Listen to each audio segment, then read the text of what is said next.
है, एक प्रगतिशील धारा और एक नेगेटिव धारा, डिस्ट्रक्टिव।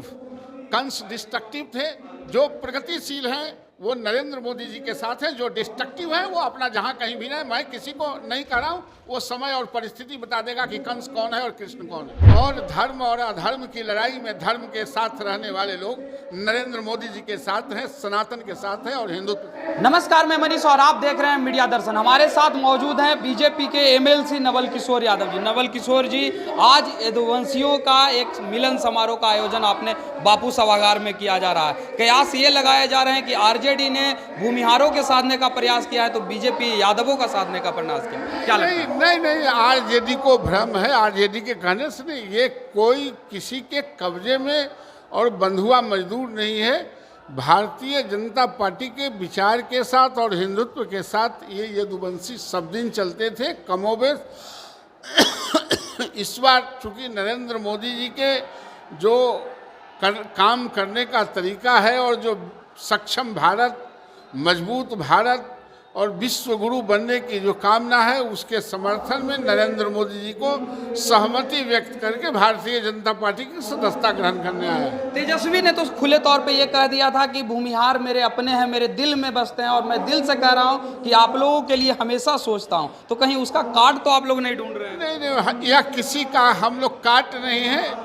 ये प्रगतिशील लोगों की जमात है और धर्म और अधर्म की लड़ाई में धर्म के साथ रहने वाले लोग नरेंद्र मोदी जी के साथ हैं, सनातन के साथ है और हिंदुत्व के साथ है। कल आपने कहा था प्रेस कॉन्फ्रेंस में कि जो कंस के वंशज हैं वो कंस के साथ रहेंगे और जो कृष्ण के वंशज हैं वो गुजरात वाले मोदी जी के साथ रहेंगे। तो आपने कंस की तुलना किन से की? नहीं, मैंने किसी दो धारा है, एक प्रगतिशील धारा और एक नेगेटिव धारा, डिस्ट्रक्टिव।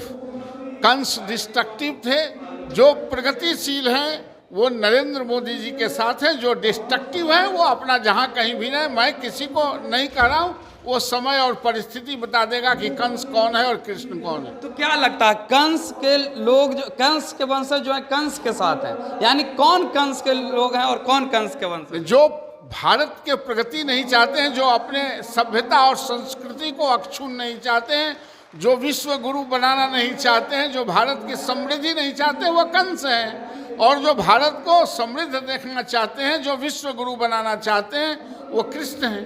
क्या कहीं इशारा लालू प्रसाद यादव की तरफ से? नहीं, बात इशारे से नहीं। मैं तो जब भी कहता हूं तो खुलेआम कहता हूं, मैं इशारे में कोई बात नहीं कहता।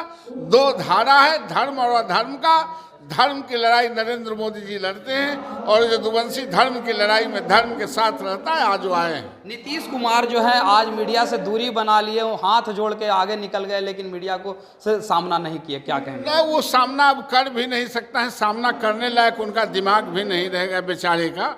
बुजुर्ग हो गए, उनको थोड़ा बकस दीजिए, वो घर में आराम करें। आखिरी सवाल, लगातार देखा जाए कि आंगनवाड़ी सेविका जो है प्रदर्शन कर रही है अपनी मांगों को लेकर के। वो ये भी कह रही है कि केंद्र सरकार जो है पैसे तो दे रही है, लेकिन और पेमेंट जो है बढ़ाने की जरूरत है, और वो बिहार सरकार का भी विरोध कर रही है। क्या कहेंगे आप?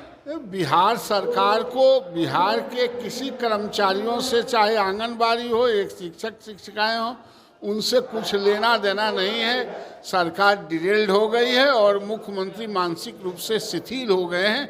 उनकी इलाज की जरूरत है। जीतन राम मांझी को लेकर के क्या कहेंगे? एक दलित का, जीतन राम मांझी तो दलित कार्ड खेल दिए कि एक दलित के साथ इस तरीके का किया गया, माहौल बनाया गया और तू तड़ाक जैसे शब्दों का प्रयोग कर दिया। तो जीतन राम मांझी जी गलत नहीं कह रहे हैं। नीतीश कुमार का ये ट्रैक रिकॉर्ड है, दलितों, शोषितों, वंचितों को बेआबरू करना, तंग करना सामंती प्रवृत्ति है। उसी सामंती प्रवृत्ति के अनुसार जीतन राम मांझी जी को बेआबरू किया है। शक्ति यादव तो सीधे तौर पे कह दिए कि जीतन राम मांझी और नीतीश कुमार के बीच दोस्ताना व्यवहार रहता है, इसीलिए इस तरीके का बयान मिला है। कोई इससे नाम शक्ति रख लेने से कोई शक्तिशाली थोड़ा जाता है दिमाग से। जिसका खाली दिमाग रहता है वो अभी कुछ नाम रहता है। ये सब कोई बात, मतलब दोस्ताना रहेगा तो आप गाली दीजिएगा। आपको भी दोस्त होंगे ना, आप दोस्तों को गाली देते हैं। ये सब बकवास की बात है।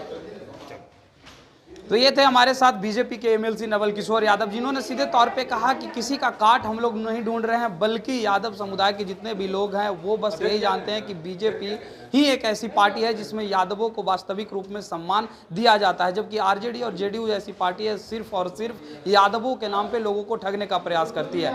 इस तरह के तमाम अपडेट के लिए देखते रहे मीडिया दर्शन। धन्यवाद।